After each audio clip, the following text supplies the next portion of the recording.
Mon coup de cœur BD de ce début d'année, on peut dire, et qui à mon avis va devenir mon coup de cœur de l'année, parce que c'est vraiment une bande dessinée qui est absolument indispensable pour tous ceux qui aiment la bande dessinée, le roman, l'espionnage et le cinéma. Je m'explique.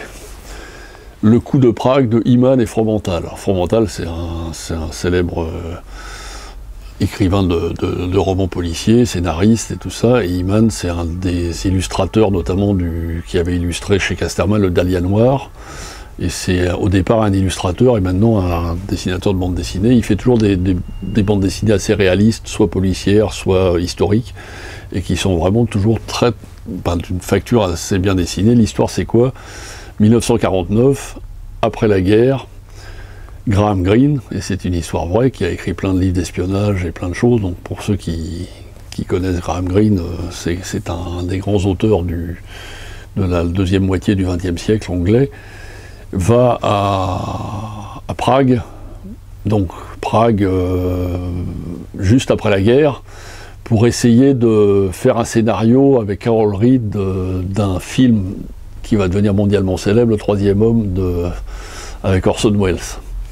Donc c'est l'histoire de cette rencontre avec une jeune femme dans le Prague de ces années-là. Donc il y a un côté un peu roman, un peu anglais, américain, d'espionnage un peu pas la James Bond, mais vraiment le côté british, anglais, fin de guerre, début de la guerre froide, Prague dans les ruines juste après la guerre. On est entre le début de la guerre froide, le début de l'affrontement Est-Ouest, où Graham Greene c'est quand même un grand écrivain anglais de ces années-là, et puis l'histoire du scénario et c'est une enquête un peu mi-policière et mi-cinématographique de la façon dont ils ont rédigé et qu'il a fait le scénario de ce qui allait devenir un film non moins célèbre, Le Troisième Homme avec Orson Welles.